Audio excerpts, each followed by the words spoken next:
I did a doctoral dissertation on the moral argument for God's existence, and part of that was evaluating how that argument interacts with LDS theology. And so I've done a lot of work on the nature of God in LDS theology. So my dissertation isn't on this specifically, but it is related in that I had to spend a lot of time going through the theology of Joseph Smith and how it's developed over time and all of that. And so what we're going to focus on today is this sermon, and also we'll spend a little bit of time looking at another sermon that he gave just a few months later, and see how they interact and how they kind of build out his theology. So this is a topic that's actually fairly huge. We could spend a lot of time. I'm sure you could write an entire book on this, and so I'm going to try to cover some ground in the next hour, and we'll see how well I do. I haven't done this specific talk, and so you guys are kind of guinea pigs to see how long this takes and if I can get myself to do it in the right time. What I want to do is kind of three things today. We're going to look at the historical context a bit. Again, you could write probably a whole book and do entire talks just on this topic. I'm not going to do it justice, but I'm going to just give you a couple ideas that I think help us kind of hit the ground running when we get to the King Follett Discourse. And then we'll look at the King Follett Discourse specifically, some of the major teachings. We'll pull out three different, or a couple different maybe key principles that come out in that sermon. And then we'll do a little bit of theological evaluation, talking about that, what he teaches and how that interacts with Christianity more broadly. And some issues that come up with that. So we'll take a look at it. The King Follett Discourse is a sermon that Joseph Smith preached pretty late in his life, and so it's a really good reflection of his mature thinking on the nature of God, which is what makes it so interesting. It's in April of 1844. He died in June of 1844, and so it's right kind of at the end there of his life, and it does present his teaching maybe in full flower, as it were. So it's a really good place to study his theology on this. And he gave this talk. It's called the King Follett Discourse, and we'll talk about that in a minute. But he gave it to a crowd of about 20,000 people at the General Conference of the LDS Church in 1844, in their April conference. And so it's a conference talk. It's given before a huge audience, and so it's a good focal point, or a really good place to study his thinking on this topic. And so we'll dive in. We'll take a look a little bit at the historical context. And the things I think that I want to hit on in regards to what I want to talk about with regards to the historical context is two issues that were going on in Joseph Smith's life that are worth understanding in terms of how this sermon is situated. It's really situated to present Joseph Smith as an authority, as one who, as a prophet of God who speaks with authority. And the reason why that was so important at his time is because there was a couple things going on. Now, the pretext for the sermon, the reason it has its name, first of all, is because there's a beloved member of their community there who had tragically passed away, and his name was King Follett. He died in a well. They were building a well and had rocks fall on him, and so there was this tragic accident, and a lot of the people in the community were really grieving that. And so he's preaching in front of this large group of people, but many of them would have known this member of their community, and so he kind of uses that as a springboard for his talk. And in some ways, and it comes up several times in the sermon if you read it, he's talking about how what he's preaching is meant to console. It's meant to bring consolation to those who are kind of suffering with this loss, because he's trying to give them a picture of King Follett now and what has happened in his life, and how it's not nearly as tragic when you understand the larger scope of things. And much in the same way a Christian would, as we preach at a sermon at a funeral, we talk about the hope that we have as believers, and that death, the grave isn't the end. And so there's that going on. And so he does frame the sermon as a kind of a consolation of those that are grieving. But there's a couple issues that are in the background also that are worth mentioning. That's the King Follett and his death is a kind of a pretext, but if you understand the subtext of what's going on, there's some important things that are happening within the community there that Joseph Smith is around that are worth talking about. So one is Joseph Smith and the topic of polygamy, and I'm just going to touch on this because we could spend, again, hours and hours and seminars and books on this topic. But I'm going to take at face value for today and our purposes just what the LDS Church teaches about Joseph Smith and polygamy in their gospel topic essays. And so they do talk about Joseph Smith and his polygamy. I'm sure there's people that would have other things to say about it, but I'm not going to doubt what they say about it right now. One of the things that they say in the LDS Church's presentation of Joseph Smith and polygamy is that plural marriage was introduced early on, and it was incrementally, to specific people at specific times, and kind of broadening over time.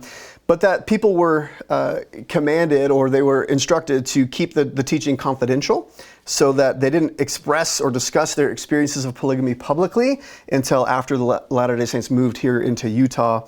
And that's when the leaders began to publicly acknowledge the practice, but it was kind of underground for a long period of time.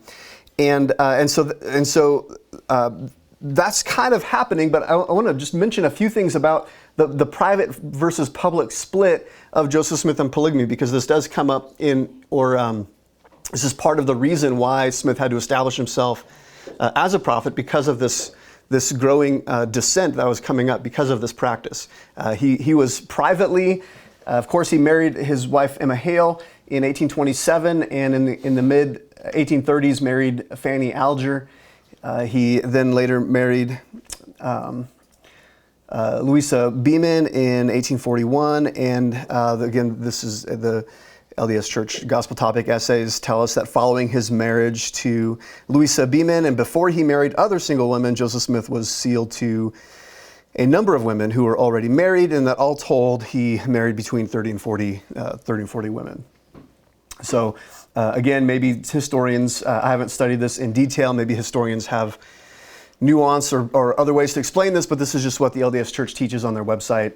And so it's worth mentioning that this is what's going on privately, but the interesting thing about that is that publicly he had a different outward-facing teaching. So publicly, when he taught, you see things like Doctrine and Covenants 42:22, you shalt love thy wife with all thy heart, and shalt cleave unto her and none else. Doctrine Doctrine and Covenants 101, which is kind of the definition of marriage in 1835. You're not going to find that one in the Doctrine and Covenants today, but in 1835, when he was alive and publishing Doctrine and Covenants, they had a section on marriage, which defined marriage as one man should have one wife and one woman but one husband. So it was a very clear outward-facing teaching on monogamy. In fact, he preached against the practice. You can look at his sermons and see May 26, 1844. So this is, again, right at the end of his life still, when he has, at this point, between 30 and 40 wives, and still publicly teaching and preaching against the practice of plural marriage or spiritual wifery, whatever. They use different terms to talk about it. And there's all kinds of semantic reasons maybe why he thought he was able to do that, but for the general public, what they heard from him was one man and one woman. He actually says late in his life that people accused him of having many wives, and he says, but I can find only one, and so he has this public-facing situation, public-facing teaching of just one. In fact, he cuts off Hiram Brown, cuts him off from the church, so excommunicates him for preaching and teaching polygamy in February 1st, 1844. So there's this very sharp division between his public life and his private life. This kind of boils up to a head because one of his apostles, William Law, is he introduces the practice to. He teaches William Law about it, and William and his wife Jane, they wrestle with the practice and end up saying no, and end up saying, I don't think that Joseph Smith is really a prophet. I don't think this practice is of God. And so they start pushing back against him. And so William Law was one of the counselors of the first presidency. So he's kind of maybe second in command, as it were.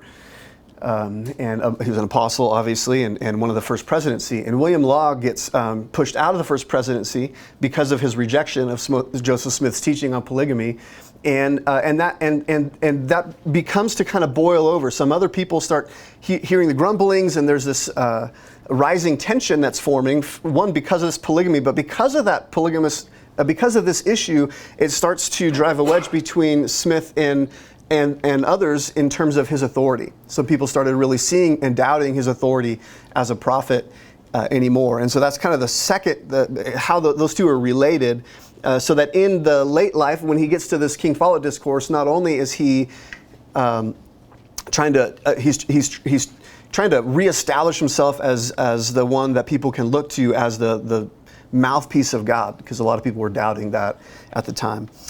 So we get to the King Follett discourse. You've got 5 people who write down their notes on the sermon. It makes it this sermon probably the best recorded of all of Joseph Smith's sermons. Again, because it's a general conference, it's 1844, toward the end of his ministry, 20,000 people in attendance, and you get 5 people who write down their notes on the sermon, and we have those still today, which is helpful, so you can kind of get a good sense of what he taught at that sermon. Some sermons we have of Joseph Smith are 1 or 2 people, and sometimes they're very shorthand because you're trying to take notes and moving kind of quick. This one's helpful because we have so many voices, several of which were actually scribes or clerks. It was their job to record the sermon, and so they're very skilled at recording a live, talking like that. Thomas Bullock was the official clerk at the conference. You had William Clayton, who was the personal clerk, scribe of Joseph Smith. We have Willard Richards, who was an apostle and LDS Church historian and recorder at the time. Wilfred Woodruff, who is apostle and later becomes prophet, LDS Church, and you have Samuel W. Richards, who is a missionary but a Nauvoo resident and the son of the apostle Willard Richards there. And so in their diaries and in their official minutes of the conference, we have this teaching on the King Follett discourse. So it's, again, like I said, it is the most attended sermon that Smith ever gave. 20,000 people at this general conference. And it's the most accurately recorded because we have 5 different people recording this. And so in 1844, Thomas Bullock takes the notes from him and William Clayton and uses both of those notes to put together minutes of the conference and publishes in Times and Seasons in 1844 the sermon text. Later in 1855, the LDS Church takes that sermon and then also takes William Richards and Wilfred Woodruff's notes and puts those together and in 1855 publishes that in what you would read today. If you read the LDS Church history, there's a 7-part history of the church. Or if you read the teachings of the prophet Joseph Smith, or the various places where you'll read the King Follett discourse, it's that 1855 version that's taking that 1844 version and then kind of supplementing maybe with a phrase or two from Wilfred Woodruff that he caught and wrote down and kind of putting that all together. So again, it's the most attended and also the most recorded of Joseph Smith's sermons. Let's talk about what I want to talk about the sermon here. As we get into it, I want to say there's 4 things that I want to talk about. I want to look at the goal. Again, he mentions this even in his own sermon, and others do as well, that part of Smith's goal in this is reestablishing his authority as a prophet of the church, one who can speak for God authoritatively. We're going to look at 3 core doctrinal ideas and then draw out some implications of that and some responses in their time to the sermon itself.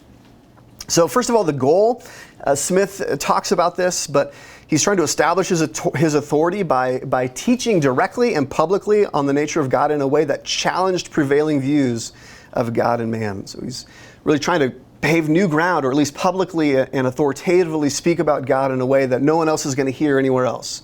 So if you want to learn about God, you got to go to him. And he's kind of setting himself up that way. And he's reestablishing himself then as the prophet who speaks about God with authority. Wilfred Woodruff, in his journal, he notes this. He says that Smith was not a fallen prophet and never, Smith said, and was never in any nearer relationship with God than at that present time. And he would show before the conference closed that God was with him. So this is what Joseph Smith says that Apostle Wilfred Woodruff writes down in his journal. that Smith was concerned as he's teaching that people would see him not as a fallen prophet, and that he's closer now in his relationship with God and his understanding of God than he's ever been before, and that before the conference is out, people would see that, they'd identify it. And so that was on his mind. In part of his sermon, Smith says, serves to show that I have the truth of God and to show that 99 out of every 100 professing religious ministers are false teachers having no authority. So if you were to take 100 people, and I guess maybe if he's one of them, all the other 99 are all wrong, and he's got it figured out. So you should look, if you want to know about God, go to him. So this is part of his sermon, King Follett Discourse. He's positioning himself as the proper channel and authority for understanding and knowing about God. First object was to find the character of the only wise and true God and what kind of being he is. And if I am so fortunate as to be the man to comprehend God and to explain or convey those principles to your hearts, so that the Spirit seals them upon you, then let every man and woman henceforth sit in silence, put their hand on their mouths, and never lift their hand or voices or say anything against the man of God or the servants of God again.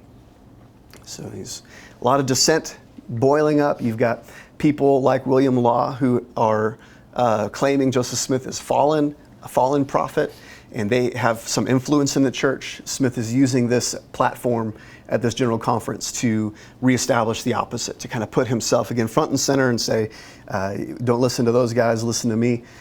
No one else can teach you about God like I can teach you about God.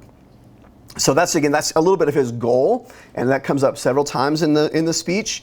But more importantly, let's look a little bit at his teaching. And I want to focus in on three things. You could spend a lot of time going through the sermon and pull out probably lots of different principles or lots of different core teachings. These are the three that I find interesting, that I want to bring out, and then we'll move on to kind of implications and responses after we talk about these three teachings in the King Follett Discourse. So he teaches God himself was once as we are now and is an exalted man. I'm going to tell you, he says, how God came to be God. We have imagined and supposed that God was God from all eternity. I will refute the idea and take away the veil so that you may see. So he's preaching a view of God that is unique and at this point in this aspect, that God was once like us and has stepped into exaltation, stepped into Godhood, and that's a path that, as we'll kind of walk through, that he sees us all on. That God is not on a different path or in a different, has a different potential, but it's the same potential that you and I have. This is something he's preaching very publicly and clearly here in this sermon. He says, it's the first principle of the gospel to know for a certainty the character of God and to know that we may converse with him as one man converses with another, and that he was once a man like us. Yea, that God himself, the Father of us all, dwelt on in earth, the same as Jesus Christ himself did. And I'll show it from the Bible. What did Jesus say? And apparently speaking now, mark it, Elder Rigdon. The scriptures inform us that Jesus said, as the Father hath power in himself, even so hath the Son have power to do what? Why, what the Father did. The answer is obvious. In a manner, lay down his body and take it up again. God walked a life like we did through his obedience to eternal laws. He, in his resurrection, was exalted to Godhood, and the thrust of this is for Joseph Smith to say that's a potentiality that's open to each of us. So it's kind of a distinctive teaching about God that Joseph Smith has in this regard. He tells us in that regard, not only is that true about God, but he also says for humans, he says, you've got to learn how to be gods yourselves, to be kings and priests to God, the same as all gods have done before you, namely going from one small degree to another, and from a small capacity to a great one, from grace to grace, exaltation to exaltation, until you attain to the resurrection of the dead and are able to dwell in everlasting burnings, to sit in glory, as do those who sit enthroned in everlasting power. There's that phrase that he uses here, as all gods have done before you, is a particularly interesting one to me. That Joseph Smith isn't just saying something about our God, but he's saying something about the nature of God more generally. That this is a repeatable pattern that has taken place innumerable times. That gods live a life through their obedience to eternal principles are exalted into their divine standing. Something our God has done, something that Jesus has done, something that is open to each of us. And so he says about humans, to those who die and rise again, he says that we die and rise again to inherit the same power, the same glory, and the same exaltation until you arrive at the station of a God and ascend the throne of eternal power. And you can see this is not a teaching that you're going to find, like he says, if you were to poll 100 teachers of the Bible in his day, no one's going to say this, right? But Joseph Smith is positioning himself. If you want to understand something unique, you want to understand what God, the real nature, I'm the only one who could teach it to you. And truly, he was the only one teaching this, that God is exalted, and that same pathway is open to each of us. What did Jesus do? Why? Now speaking for Jesus, I do the same things I saw my Father do when worlds came rolling into existence. My Father worked out his kingdom with fear and trembling, and I must do the same. And when I get my kingdom, I shall present it to my Father so that he may obtain kingdom upon kingdom, and it will exalt him in glory. And he then will take a higher exaltation, and I will take his place, thereby becoming exalted myself. So that Jesus treads in the tracks of his Father and inherits what God did before, and God is thus glorified and exalted in the salvation and exaltation of all of his children.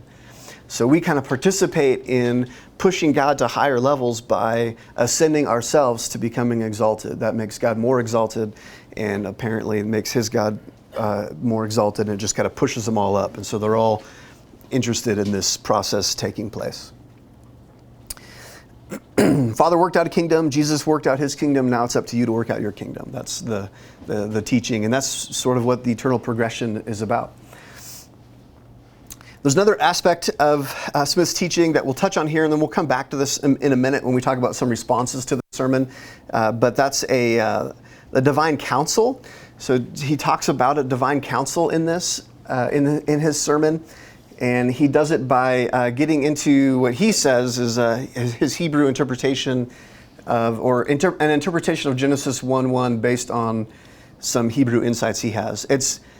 People have long struggled to try to understand what Joseph Smith is doing when he tells you how he's parsing his Hebrew of Genesis 1:1. It doesn't exactly track with any kind of rules of Hebrew interpretation, but Kevin Blarney wrote an article on this. It's maybe one of the better ways of understanding it is seeing what Joseph Smith is doing as having some insights from Hebrew, but then being inspired by those to kind of pull out what he wants it to say. So it's really hard to try to track what he's doing here when he starts getting into the Hebrew and the King Follett Discourse and see that as like directly flowing from the text. It's more likely that he's in his studies of Hebrew is claiming some sort of inspiration to move things in a new direction. I don't know if that makes sense, but it's a little different.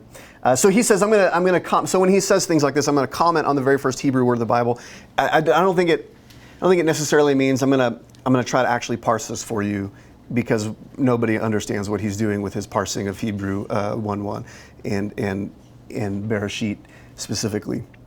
But he says that it used to read, or it read at first, that the head one of the gods brought forth the gods, and that in interpreting that there was a ground council that he says sat at the head in yonder heavens and contemplated the creation of the worlds which were created at the time.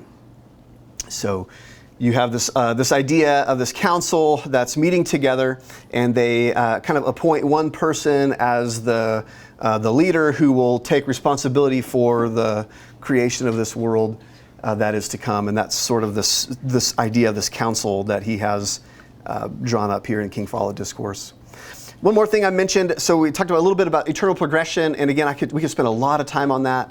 But I think you've got the general gist of what he's getting at there. This Grand Council is an interesting idea, and I'll come back to this in a minute. And the third thing that's unique or interesting to me as I read the sermon is his view on matter.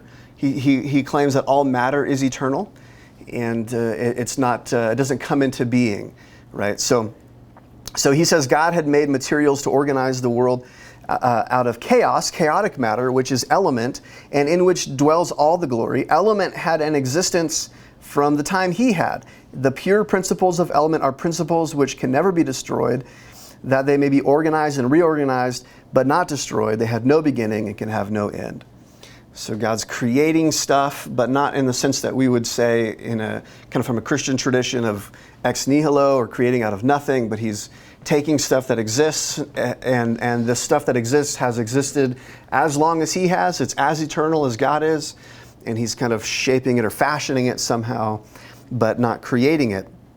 And what he teaches in the sermon is that God himself is a self-existent being, but he teaches that in a way that's that sounds a little bit Christian because we believe God exists a se, or he's the aseity of God. He's self-existent, but he doesn't mean that in a way that's showing how God is unique or different from the created order. Instead, he says man exists upon the same principles.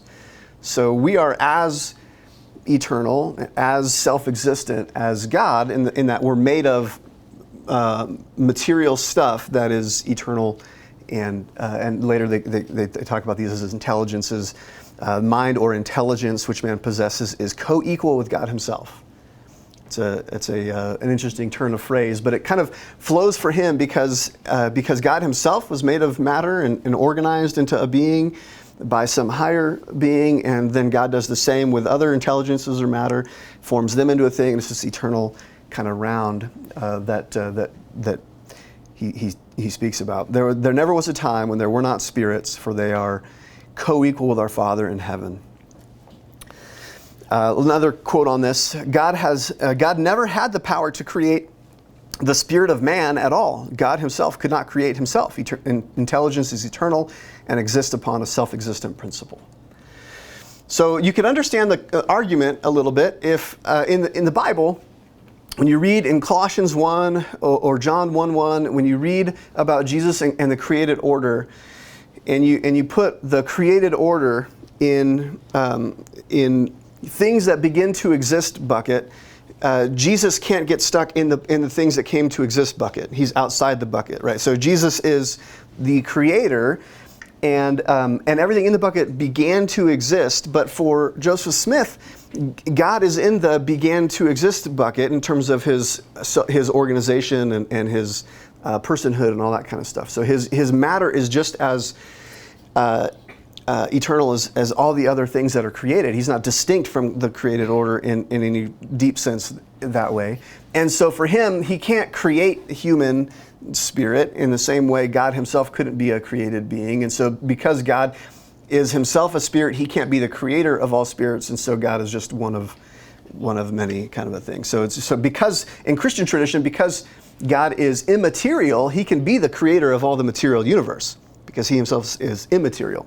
And so because you couldn't say God created himself, right? That doesn't make any sense.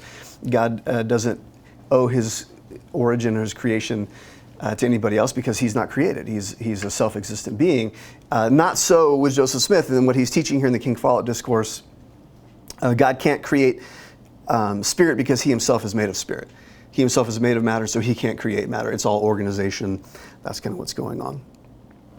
All right, so we've looked a little bit on the King Follett Discourse of the goal as he's reestablishing his authority. We've talked about three, I think for me, three things that are interesting. I'm sure there's a lot more, but for the sake of today, three things that I think are unique in his teaching: his doctrine of eternal progression, this idea of this council that's sort of selecting someone to be the head for us, and this idea of this these intelligences and the eternality of matter for him. So let's draw out a few implications of this and think about what this means. Just kind of summarizing, I suppose, in layman's terms, what's going on here. So we can understand a couple things. One, God was an eternal intelligence who learned to become God by obeying eternal laws. So he's part of the system. He's not outside the system, he's part of the system, and that's an important understanding. The same path to exaltation is open to other eternal intelligences. Every human is as eternal as God, and all matter is as eternal as God. So these are all kind of I guess, implications, or this is what these doctrines mean. And maybe my favorite quote on this comes from Terrell Givens, his book Wrestling Angels. He says, "God is part of the universe, master architect, but not master magician." I've always loved that. Love that line. He's the one who's orchestrating things, but he's not the one behind it all ultimately, because he's part of the system, right? And so because he's part of the system, he can interact with it, and maybe in ways that are beyond you and I, in our ways that we interact with the world, but he's not fundamentally outside of it. So I always think that's interesting. I want to talk about some responses now to the King Follett discourse, but before I do that, any questions on this part of what we've been talking about, some of the maybe takeaways? Yeah. I got one question. I mean, it seems that he has elevated this idea of elements above even the concept of God. I mean, it's not even so much that God is eternal and man are eternal in the same kind of way, but if I understood correctly, one of the items in there, that he identified an actual, persistent, eternal idea of the building blocks of the universe that transcend the existence of even God. I mean, or God's, I mean, all the way back. I think that that's part of what we're saying here, but I think the tweak to that I maybe would make to that is just that those things that are existing, transcending even God, God is still a part of that whole system. So it's not like you have eternal matter and then God's separate, right? But the gods are made up of and are part of that whole eternal system. So there's not really a distinction that you can really make out of it. He maybe organizes things in unique ways, but he's a part of that whole thing. Let me get Aaron and then Sandra. Does it seem clear to you that as of the King Follett discourse, Smith thinks that there was a heavenly grandfather? If it's not clear here, it will be in a minute, and I'll get to that in a second. I do think so, and but that'll even get more clear when we talk about responses. Yeah, good question, Sandra. Yeah, another thing that this comes from this idea is that law exists before God. Yeah. God is God because he conforms to existing law. Exactly, yeah. And so all gods are subordinate to some law that's already in place. Yeah, there's some principles that govern the exaltation of gods, and they're not from him because he's subject to them. He becomes exalted by obedience to those laws, and so he's not the creator of them, and that's going to cause some problems, as we'll get to here in just a minute. Yeah. But mine's more like just historical context. So at this point, like where did this general conference take place, and like at this point, how old was the LDS faith at this point when he gave this? Good question. How deep was he into it? Yeah. So 1844. So the church originated. Let's say 1830. I'm sure you could push it earlier than that, but that's when they published the Book of Mormon and things. And so I think they established it officially 1830. So you're 14 years in. And again, this is just a few months before he dies. And this is in Nauvoo. Is that Illinois? Or, mm-hmm. Okay. Yeah, and it's at their conference. Yeah. So one of the quotes in there, it said, all his children, meaning that we're all given the opportunity to become gods. Does that include women? In your own way, yeah. I mean, not like Heavenly Father, but like Heavenly Mother, you can be as divine as she is, I suppose. That's a whole nother talk, but yeah. Let me say this real quick, Aaron. I think that, back to your question, I think that Heavenly Grandfather is a clear implication of his teaching, but he's not explicit there. But he will be in another month or so, or 2 months out. So that's why I said, I'll bring that quote up here in a minute. But I think that's the logical implication. I think that is in his mind because of what he's teaching here. But he hasn't said that out loud, so to speak, until another minute. Yeah. So would you say that there's kind of like a half-baked view of aseity where they would acknowledge it in terms of cosmology, but for like anthropology, they would reject inacibility or incapability of being born, so to speak? So with regards to aseity, right, God is a se. The deity of God exists, but so does yours, right? Because primary existence, it starts with the eternality of all matter. And so you are as self-existent as what makes you up, and what makes you up is self-existent, and so you are self-existent, right? So it's your organization is not, right? But what makes you has been around forever. Yeah. Yeah.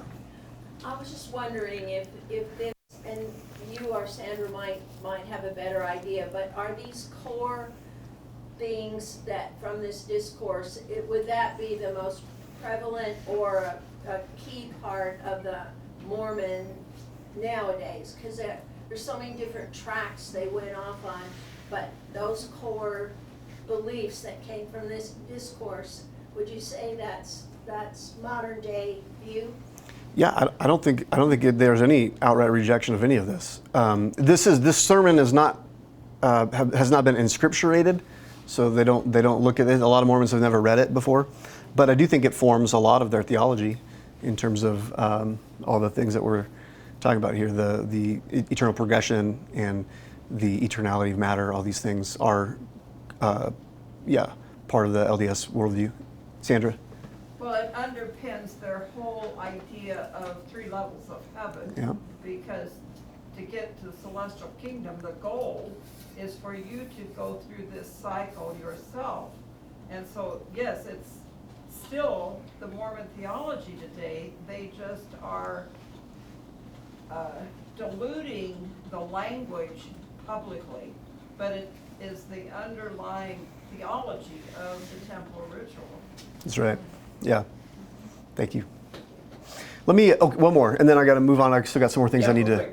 A Mormon missionary was telling me, with respect to angels and people and God, he just said, we're all the same species. Yeah. Is how he described it. Now, if he was to key off of the King Follett Discourse, he probably more accurately would have said, we're all the same elements or matter. Is that the concept? Sure, but species is even more appropriate because a dog isn't on the path to eternal progression, but you are, and so you share that nature of that kind of an organized being, and so that we are a species of matter in a sense that does have that capacity that maybe something else doesn't. But yeah, I think that's accurate. Okay, thanks.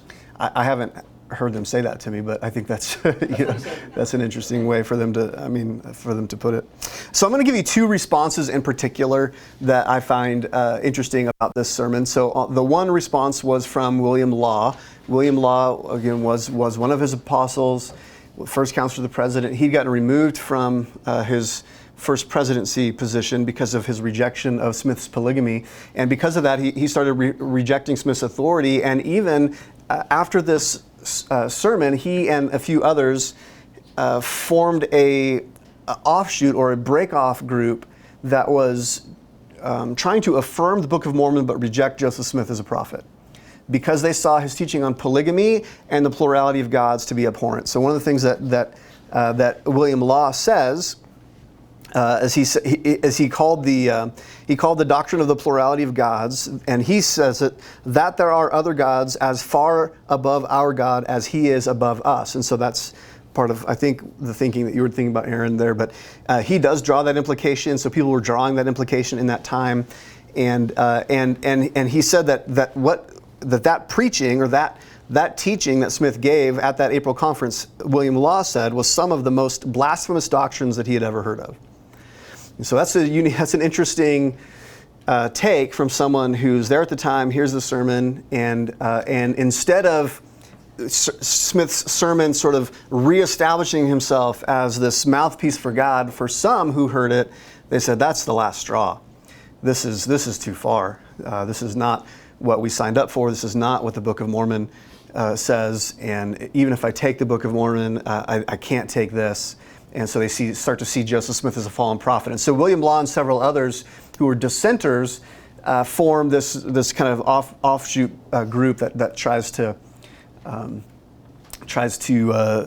carry on some of the core theology that they had held on to without adding some of these new things like polygamy and and the plurality of gods.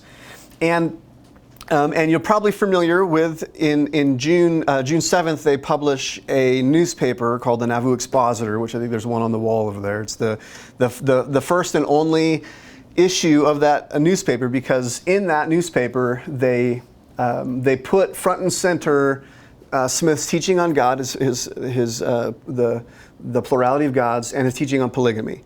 And so they kind of bring up the two things that for William Law were causing him to reject Smith as authoritative, and he was kind of starting this new group, trying to organize a new group that was kind of Mormonism light, Mormonism without these additions that Joseph Smith was bringing in. And so he publishes the Nauvoo Expositor to kind of more broadly make those things in the public eye, and then probably also to help people find a way to distance themselves from Joseph Smith, who he saw as a fallen prophet, but hold on to something else.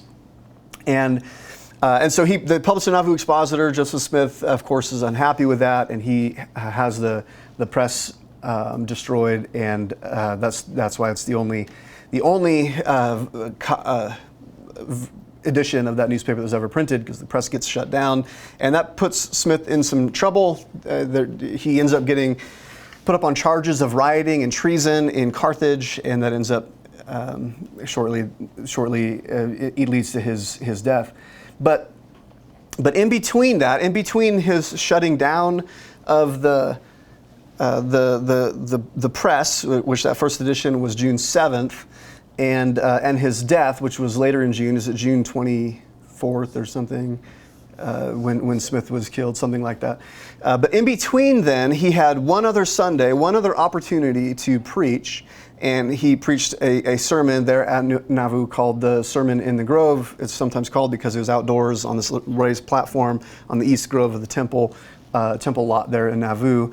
And so not only do we have William Law and his response, and others like him who wrote the newspaper and were rejecting him based on some of his teaching, you have Smith kind of have this opportunity to defend himself, to make any corrections he needs to correct. And instead what you see when you read his sermon on June 16th, which is again just days before his arrest and ultimately his death, he really doubles down on this idea of the plurality of gods, and is very clear in his sermon. And so some of the things that he brings up, I'll just read a couple quotes from that sermon. He says that my object is to preach the Scripture and to preach the doctrine, there being a God above the Father of our Lord Jesus Christ. And so again, what you guys had touched on, and what others had drawn and understood from his teaching, he just makes explicit, kind of puts it first and foremost. And he says, that's my object. That's what I'm teaching right now. And he says that I'll show you from the Bible, right? So from again, he's going to parse some Hebrew in this sermon. And he says, when I do that, taking the first word, it shows the plurality of gods. Turn to the Hebrew of Genesis 1:1 and interpret the two words as the heads of the gods appointed one God. So you got this group that give us a God of our world, but he's in no sense the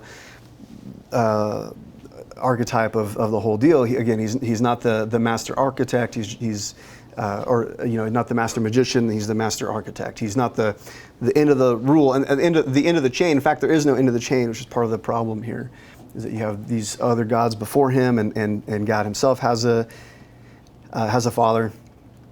One day we will see as we are seen, and be as God, and be as the God of his Father. So he makes that all pretty clear. And he's taking this, Revelation 1:6. If you ever get a chance to read Revelation 1:6, it is interesting. When you read it in the King James Version, it's not as clear as it should be in terms of what's being spoken of. When you read it in any other version, it's not hard to figure out. But in Revelation 1:6 in the King James Version, Joseph Smith kind of takes this ambiguity in the English text. It's not ambiguous in the Greek text, but in the English version of the King James, he kind of draws on this to think that God has a father, and so it's kind of this springboarding off of this faulty interpretation of an ambiguous translation, but it's not found in the Greek text, and most English translations will clear this up for you. Aaron? Just a quick note, in the Joseph Smith translation, earlier done, and Smith was more strictly monotheistic. He smoothed out Revelation 1:6 to make it sound less like there was a heavenly grandfather. So in his 1844 sermon, he's rejecting his own. Right. I don't mean to laugh. I apologize. I don't mean to laugh, but it is interesting the way the development shows up in some of those things. So like you see this in how he corrects the Book of Mormon over time, and part of that correction of the Book of Mormon is to remove certain parts of his modalistic thinking that was present early on, and as he kind of changes, you see that developing, his understanding of God developing. He kind of changes some things in the Book of Mormon. You see that in the Doctrine and Covenants, where at first he says that the Book of Mormon is the only gift that I've been given, and I shall pretend to no other gift. But later on, when the Book of Abraham shows up, and now he's got, bless you, now he's got new gifts to offer the world. Now he has to say the Book of Mormon is just the first gift, not the only gift. And so there's kind of these shifts that are, because he's at the helm, he can kind of make some of these changes, and that's a pretty interesting one to think about, that he relying on the King James Version rather than his own changing to make it less ambiguous there. That's interesting. But so he's taking that text and he's drawing from that God himself has a Father, and here again, like he says, one day we will see as we're seen, and be as God, and be as God, and be as the God of his Father. So he's understanding this eternal chain. He goes on in that sermon to talk about, again, matter. Those what he sometimes he calls them intelligences, and so intelligences exist one above another, and there's no end to it. He just, where did that God? How did that God get exalted? Well, some other God taught him the principles. And where did that God get the principles? Well, he got them from the God above him. And you just keep going up the chain. And he doesn't seem to be bothered by that, right? He says, whenever did a tree or anything spring into existence without a progenitor? And everything comes in this way. Hence, if Jesus had a father, can we not believe that he had a father also? So obviously, tree lays down seeds and new trees spring up, but where did that tree get its existence? Well, some other tree had to lay down the seeds first, and some other tree lay down the seeds first. And so if you do that with God, you get Jesus has a father, and then so that means the Father has a father, and his Father has a father, and you just have to keep going. Intelligence is one above another. There's no end to it. So what we see happening here is in between his King Follett discourse and some of the pushback that he had against it, he just doubles down. He just goes all in and says, if you want to understand my thinking, my teaching, the revelatory work that I do, like you have to understand this nature of God in this sense. And so I'm going to say a few things that are fairly obvious, I think, to most people as we evaluate this, I guess, theologically. This isn't monotheism. I don't know. Hopefully that's clicked for all of you at this point. This is not the biblical view of God, and I want to say it's also very philosophically problematic. I'll spend just a couple minutes here because I know we're running low on time, but I want to just hit a few things. First of all, of course, it's not monotheism. The Bible is, at its core, monotheistic. Deuteronomy 4:35, to you is shown that you might know that the Lord is God. There is no other beside him. That was what God reveals to Moses, and that's the core of the God that is revealed in the rest of the Bible. Deuteronomy 6:4, the Shema, hear, O Israel, the Lord our God, the Lord is one. Incredibly important doctrine. And that's the basis of all the rest of the biblical injunctions upon not falling into idolatry, because there aren't any other gods, so stop worshiping non-gods. Stop worshiping stuff that is not worthy of worship. And that is time and time again in the Bible. It's maybe the primary sin that we find over and over again is this proclivity to worship things that are not worthy of worship and withhold worship from the one who is worthy. And so God is clear about this in Deuteronomy. Isaiah 44:6, thus says the Lord, the King of Israel, and his Redeemer, the Lord of hosts, I am the first and the last, and besides me there is no God. He's the first and the last, and besides me there is no God. And that's particularly interesting because that's what Jesus reveals to the church in Revelation chapter 2, verse 8, is he tells them that he's the first and the last. And so Jesus is not a separate God, but he is this God who has eternally existed as the one God that exists. So he's not monotheistic. The Bible's very monotheistic, and so we just say this is a radical departure from anything that we would call Orthodox Christianity. And that's one of the keys, like when people say, if an LDS person is in dialogue and says, well, I'm Christian too, right? One of the important pieces that to that puzzle is that, or one of the important pieces in that conversation is that if you have a different God, and then how can we have the same religion? Like there's not possible that it's the same religion if we have at the root a different God. And so their God is different. They're not a monotheistic religion. I think some would label it maybe not polytheism because they don't worship more than one God. If you want to be narrow in your definition of polytheism, you worship lots of gods. They don't maybe worship lots of gods, but there is another word, henotheism, which might apply, which is when you understand there's lots of gods, but you only worship one. It's kind of the Hindu way of worship. They believe there's 100 million gods, but they are a devotee of one specific kind or one specific God. And so maybe that's a better analogy or a better label, I don't know. But they definitely believe in not monotheism, they believe in lots of gods. And so it can't be the same religion, so we need to understand that. It's not monotheism. This is important because one of the ways God protects the church is by giving us a theological test for a prophet. So in Deuteronomy 13, Moses is leading the people. Of course, the whole context of Deuteronomy is Moses understands he's not going to be around forever. The God has led him and the people up to the promised land, and now he's going to stay and die on this side of the river, and the people are going to go. And so God is teaching Moses, he's kind of his last sermons. He's recapping their experiences thus far for this new generation who's going to go inhabit the promised land.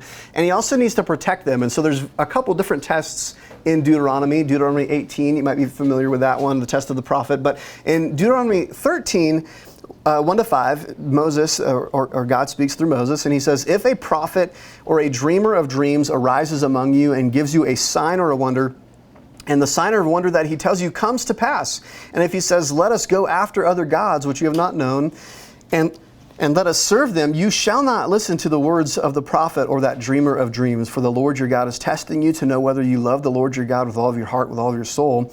And you shall walk after the Lord your God and fear him and keep his commandments and obey his voice. And you shall serve him and hold fast to him. But the prophet or that dreamer of dreams shall be put to death, because he has taught rebellion against the Lord your God, who brought you out of the land of Egypt and redeemed you out of the house of slavery, to make you leave the way in which the Lord your God commanded you to walk, so that you shall purge the evil from your midst. So the theological test, right? If someone comes, and even if they perform signs or wonders, if they teach a different God, he says you've got to get rid of them. You've got to purge them from your midst. They can't be part of the community of God and his people.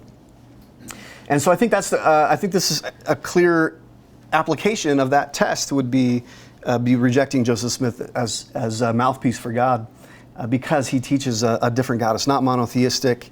And not only is it not monotheistic, but it's just a different view of God entirely, right? It's not only that there's lots of gods, but it's not the biblical view of God. Psalm 90 verse 2 says, before the mountains were brought forth, or ever you had formed the earth and your world, from everlasting to everlasting you are God. This is key. God exists a se. He exists, and he doesn't grow into his godhood. He doesn't become exalted at some moment. There was no time T1 when he was not God, and time T2 where he is God. That's not part of his backstory, right? And so for that to be the case for Joseph Smith, it's a different view of God entirely. Not only that there's many, but even the ones that exist are radically departed from scriptural views. Hebrews 13:8, Jesus Christ is the same yesterday, today, and forever.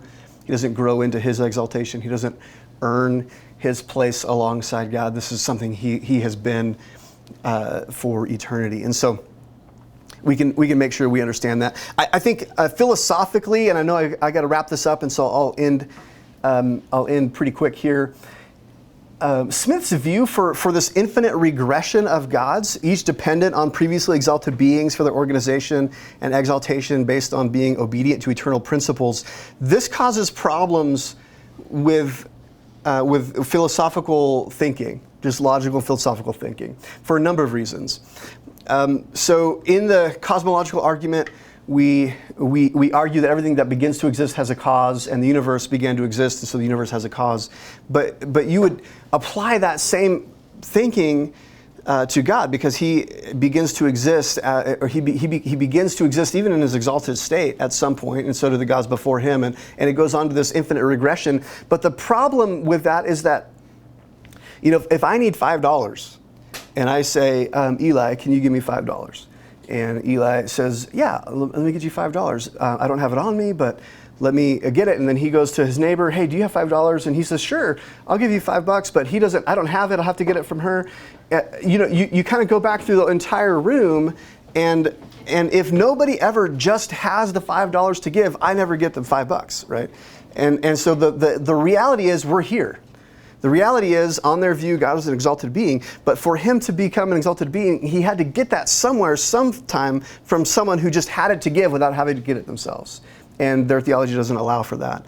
It's this intelligence is without end, and it's eternal round, all of that kind of stuff. So there's a cosmological problem in their thinking. There's also a design problem. When we talk about the design argument, we look at the world and its design around us, and we say, man, it's either necessary that this stuff ended up like this, or it's just crazy chance, or there's a designer who made it happen.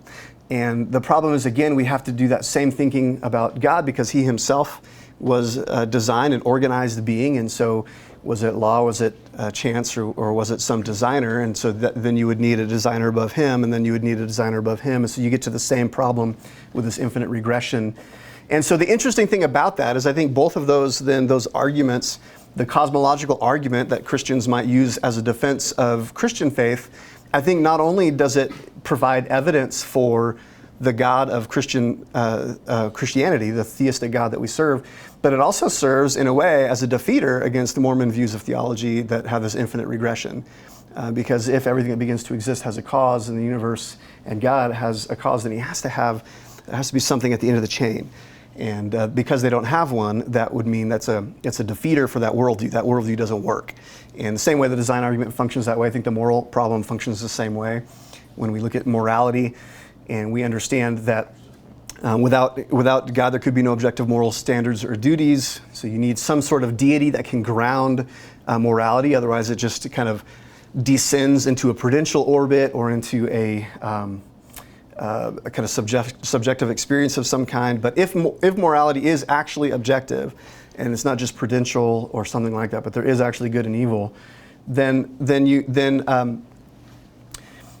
need some sort of grounding for that. And the God of LDS theology is not the grounding of it, because he himself is subject to these eternal principles through his obedience, allow him to become exalted. And so the same problem again crops up, that the moral argument for God's existence, if it's a good argument, it provides evidence for Christian theism, and also serves as a defeater against Mormon theisms that don't have a grounding of objective moral values and duties in any full sense.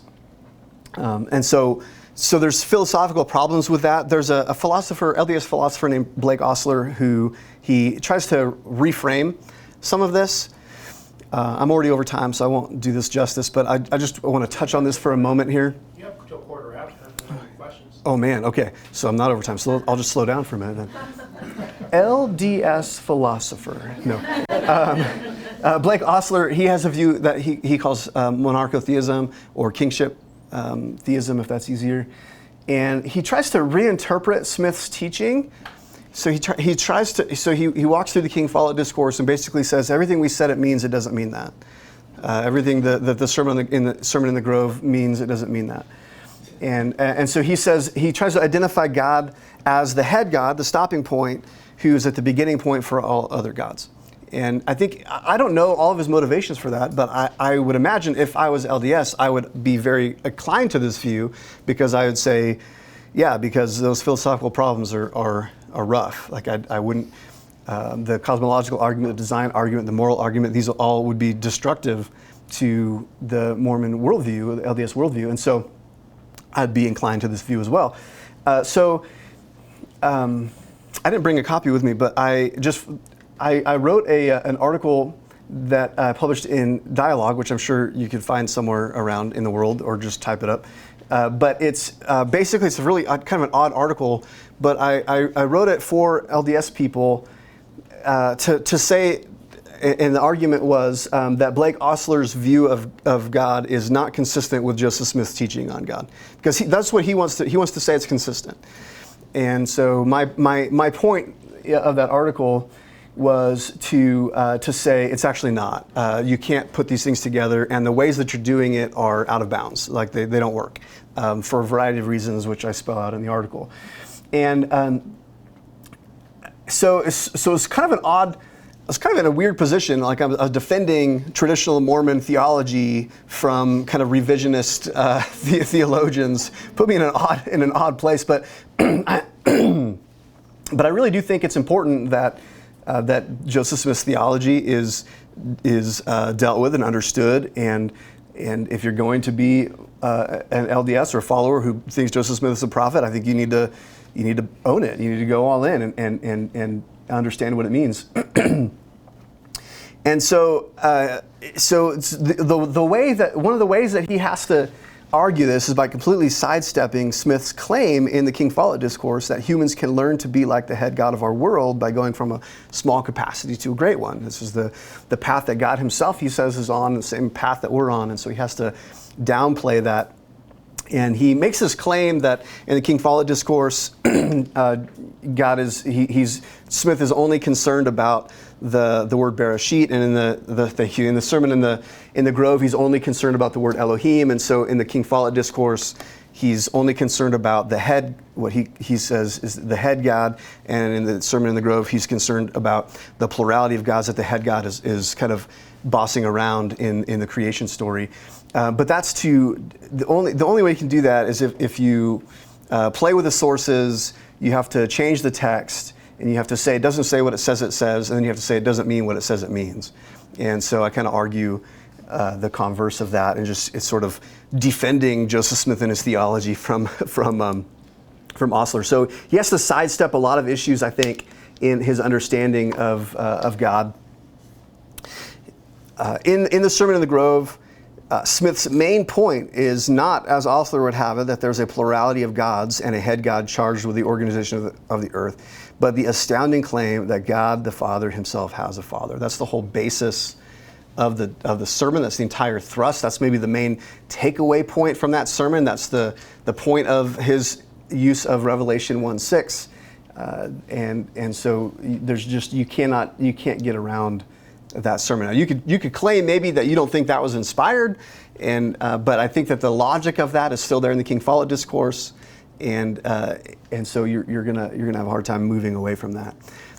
Smith claims in Genesis 1:1, he teaches that the heads of the gods appointed one God for us, and so he does hold that there was a head God for us, but that God was installed by other deities who were at work in this council that we see showing up in the King Follett Discourse. All right, so actually I'm early, so great. I don't need the next 3 minutes or so are free, so you guys can have those. But we'll do some. Yeah, I'd love to answer any questions or hear from some of you guys. That article you were talking about, that's in Dialogue 55, volume 55, number 2. That was 2022. So Yeah. all you have to do is just type in Yeah. Pankratz Dialogue. I just sent it to you. Yeah, it's a free. The journal is open, so you can go to their source and read it. I mean, it's kind of boring. I don't feel like there's a lot of people that are going to be really jumping on it and excited about it. But it's I think important for me. It was important just to put in the public a rebuttal against kind of his teaching that he has on this topic. He wrote I think now it's a 4-part series called Exploring Mormon Thought. I think a lot of people sort of look to him as someone who is making Mormonism, LDS theology, more palatable, more philosophically robust. And so part of my intent then in writing that is just to look at that and say, well, you can maybe make up this new religion that has this new version of God that you think is important and can withstand some of the philosophical problems, but it's not what Joseph Smith taught in any way. This is a whole new thing, and that's kind of my point, is that what you teach, if you're teaching it, it's fine, but it's not, you certainly can't say it's what Joseph Smith taught. And so that was kind of my point on that. And ultimately, what I also say is that even if you're right about all this stuff, he's not so far off from Joseph Smith that it's actually saved from some of the philosophical problems that we argued anyway. So like for Blake Ostler, he also believes God is not the master magician, he's the architect. So God is still exalted, or he's still in he has a mortal sojourn, right? And in that mortal sojourn, he has to obey eternal laws and so gain exaltation. And so for him, he still is going to still struggle with that same infinite regress anyway. So it doesn't actually get him out of the water anyway. But you had your hand up, Aaron. Yeah, I was reading an LDS manual, I think it's an institute manual, on how the saints initially received discernment. And they had this paragraph where they said that the saints were profoundly moved, and there's a guy at the sermon named Joseph Fielding, that's his last name, not to be confused. And it says, I never felt more delighted with his discourse than at this time. It put me in the mind of Herod when they said at his oration, it is the voice of God and not the voice of a man. And then they quote back to Acts 12, 20 to 23. And I read that, and my jaw just dropped to the floor and went beneath the ground, because the whole point of that passage is that Yeah. It's condemning. It's condemning, yeah. But he was then killed shortly after, due to his lack of humility in receiving those words. So I started digging into that more, and George Q. Cannon also spoke of he later became he was already later at that time. He wrote of the King Follett Discourse, the prophet seemed to rise above the world. It was as if the light of heaven already encircled his physical being. Those who hear the sermon may never forget its power.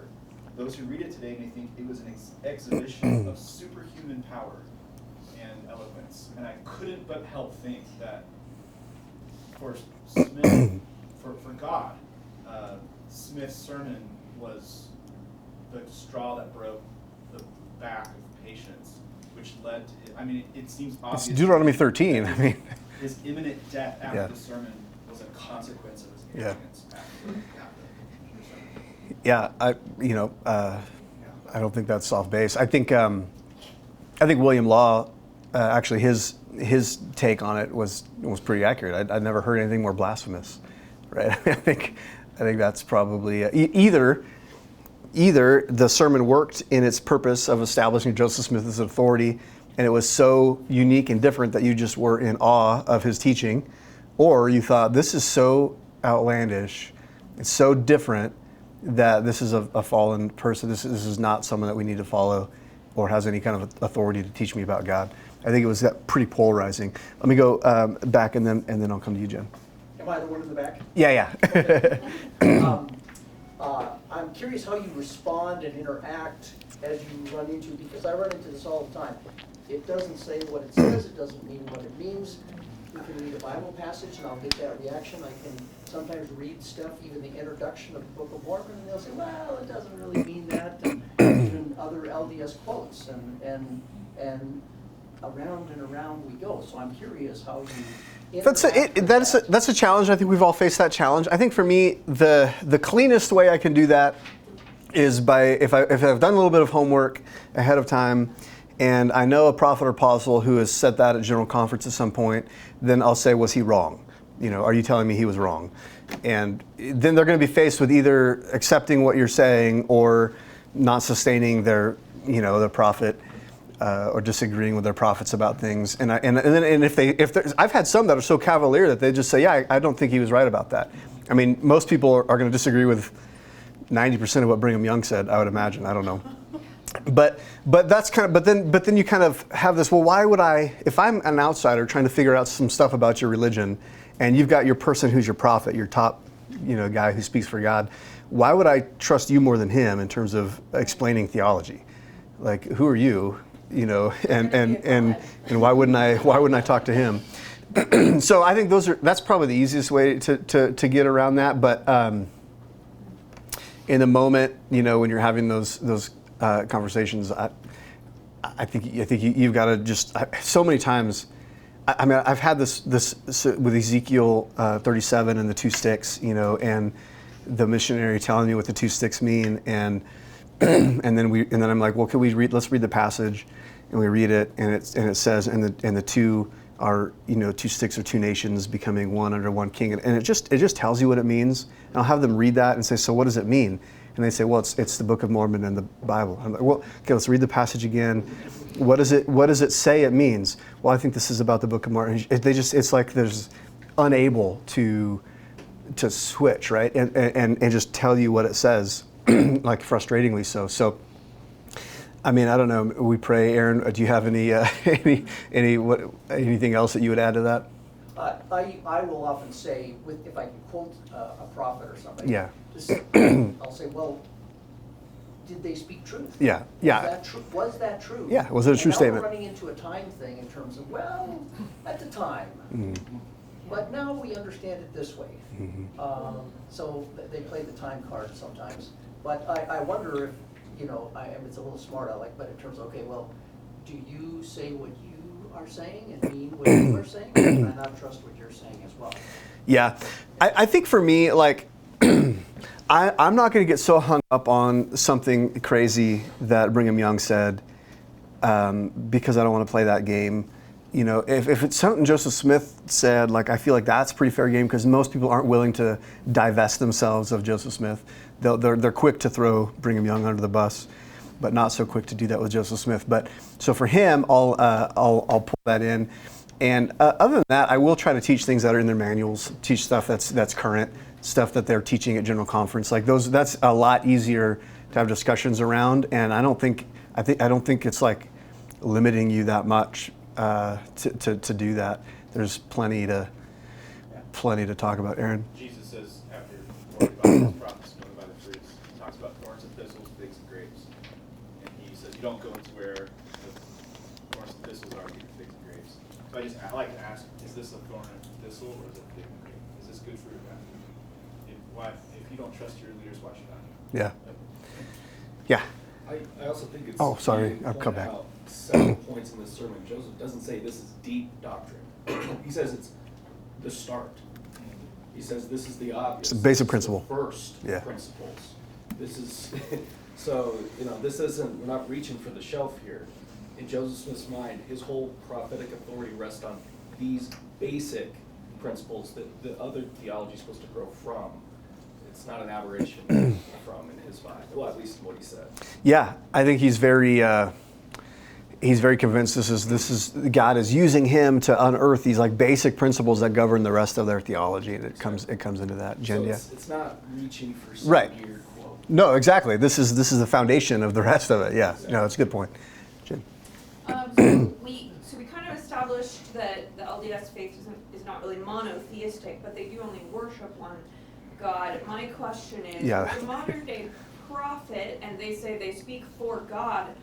Who are they speaking for? Is that the one for this earth? Is that the one they worship, or do they worship the head one? Yeah, they worship the God of this world. So they don't worship the Heavenly Father's. The God that the Heavenly Father apparently worshipped, they don't worship him. They worship the Heavenly Father. Why is that? Why do they worship Heavenly Father and not someone more? It's a great question, and I don't know if I have a great answer for that. I feel like if I were exalted, I would constantly be pointing people to Jesus who saved me from my sin and want people to know him and interact with him rather than me. But I think that we read that one quote. I'll come to you in a second. That we read that one quote that that said, through my exaltation, I kind of take God's station and bump him up a level. And so I think there's something there about, you stay at the level that you're in that's kind of a microcosm, and in that microcosm, he's the head of the show, and that's as far as you can go. But larger, yeah, there's all kinds of other deities, and and those. Why? I mean, again, I just don't think he got.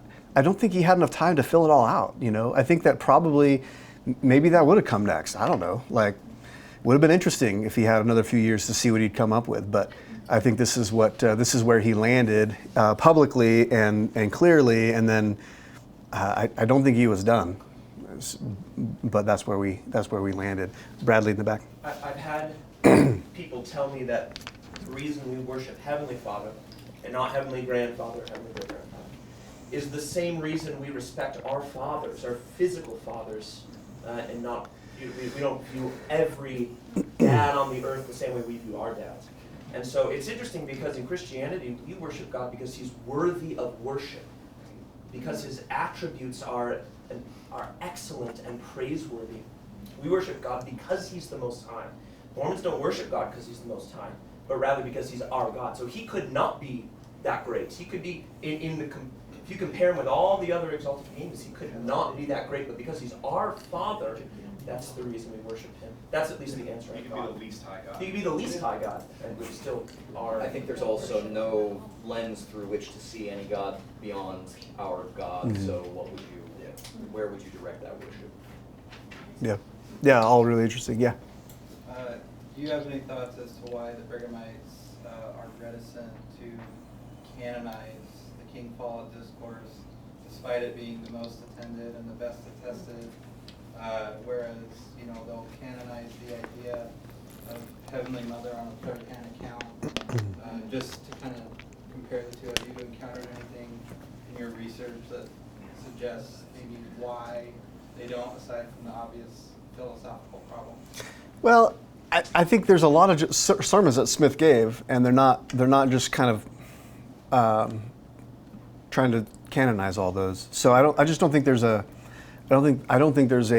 felt need to canonize his sermons. I think they understand if he's a prophet and he's speaking truth, then all the things that he teaches authoritatively are true, and we should follow that. But I don't think that they felt the need to put it into Scripture.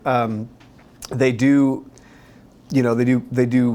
publish it and have used it widely. I mean, it's the basis of all their theology. So I mean, it's quoted, it's put in their manuals. It's very publicly, put out there. Sandra, you have a thought on this? Yes, I would challenge your statement that it's that public. They will quote phrases from it, but they do not publish the whole thing today.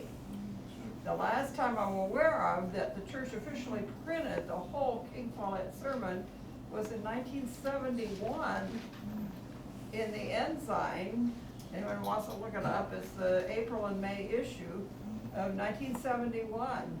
It's on the website. The Mormons have put up all the Ensigns, not the Improvement Era, which I find curious, but they have all the Ensigns up. So you get that official printing. But where else are they today giving you that sermon? Most Mormons don't even know he ever gave it. Yeah, and your dates might be accurate on that. I'm not 100% sure. I was thinking of just the history of the church has a copy of that. I thought that was in the 80s. They don't print anymore. Yeah, but was that in the 80s though when they reprinted that? When was that? Because that might be a... Yeah, well, it's the history of the church has been going for... Yeah. Published for my whole lifetime. Yeah. But they no longer publish the history of the church. So in today's world, for the Mormon, if they Google on the church website, you can find it. Discourse, they will get the reference to the 1971 Ensign. Okay. But they aren't referencing you to a current printing. Right. Yeah. Thomas G. Alexander has an article on the Reconstruction era of Mormon doctrine, where he talks about how after the Brigham era, they were kind of in disarray. They didn't even know whether to affirm the Holy Spirit was a person. Right. And they were thinking about what to do with the Book of Mormon and the lectures on faith. Yep. And they were deciding what to put in the documentary history of the church, and there was actually internal debate whether to put the King Follett Discourse in there. They weren't unanimous on whether it was that important or that true. And then just a little bit later, they removed the lectures on faith from Right. Yeah, so again, the dates and things, you're going to know that better than I would. The sources that I see, I mean, it's in the Joseph Smith papers. They published all the handwritten diaries of those 5 sources that wrote it down. So you have access to all those online. Most Mormons don't even know about the Joseph Smith papers, and if you point something out from that, I've had Mormons tell me that's not official. It's by their history office, right? It's by their history office. Yeah, they don't, Yeah. it's the church website, it doesn't Right. say Church Oh. of Jesus Christ of Latter-day Saints. Yeah, so that's interesting. I know I don't know the dates on when the teachings of the prophet Joseph Smith was last published. I don't know when that, but it's in that, and it's in their documentary, History of the Church, Volume 6. I know that, but again, the dates and things I'm fuzzy on when those were all republished and how current those are. Yeah, and we'll come back there. Is there any, relative to him coming up with this idea about all the gods and everything, is there any indication that he might have gotten that from somebody else? Like, his revision of the Bible was from, it seems like it was from Clark's commentary or whatever. Did he find these ideas from somebody else and say, I think I'll start talking about that? No, never. Okay. I don't know of a different source. I think he may have just come up with it, but I'm not. I think he plagiarized a lot of things. He did. Oh no, there's no doubt about that. But on this one, I'm not aware of it. But there may well be. I mean, I certainly don't know everything about that. Yeah. So yes, Alexander Nygaard, Hugh Nibley's great-grandfather, was teaching in Kabbalah at the time. So some have speculated that might Could have that found its way the in. materiality of the gods. Yeah, that's interesting. But Yeah. also, why the King Follett Discourse was controversial was not any of these doctrines. It was the baby resurrection and all the fights that were going on over that teaching. So that's why there was reticence. None of these doctrines are controversial. Right. That's just part and parcel of the theology. Yeah. Yeah, Eric. Back in April of 2022, by KSL News, there was a program called History of the Saints, Joseph Smith's Greatest Sermon. And they went through and talked about how this was the greatest. And we went to Nauvoo a few years ago in the park, and they had an actor who had memorized much of the sermon and delivered it. Now, he missed some of the parts, but there were a lot of parts that we were talking about today that were actually mentioned. And the park was packed with people listening to it. So they're calling it the greatest sermon. Yeah. I think there are a lot of Latter-day Saints who do know about it, but the average Latter-day Saint probably doesn't know. But here you got KSL News doing a program saying this is the greatest sermon he ever preached. Yeah, it's got to be the least known best sermon, right? Like I think it's both and. Like they do publish it, they don't hide it. It's in their documentary history. It's in the teachings of the prophets. It's on the website. It's in the inside. It's all around, and yet it's also sort of like not ever, put out there or studied or understood. I mean, there's elements of it that you're going to find in gospel principles and all of that, but yeah, it's interesting. All right, we're at 10:30. Did you have something, Sue, you wanted? Just one last, you mentioned in one of the discourses that there was eternal laws that God's subject to. has anybody in the hierarchy of the LDS Church from the beginning until now shown where those are written? No, they're Are they? eternal principles. We don't know. No. Nope. Yeah. So thank you guys for being here and for chatting about that. And I'm grateful for just how many of you have learning and teaching on this as well. I think it's good to kind of talk about these things together because we're going to learn something from everybody. So I really appreciate that. If you live up north, the Bridge communities in Centerville, you can go to thebridgecommunity.org. Thebridgeutah.org. Bridgeutah.org. You can go and he's the pastor of a thriving church there. So after we're done here, 15 or 20 minutes, those of you who are brand new, welcome to the Utah Christian Research Center. We'll have a tour for anybody who would like to do that. The bookstore is open, and let's give Loren a big hand.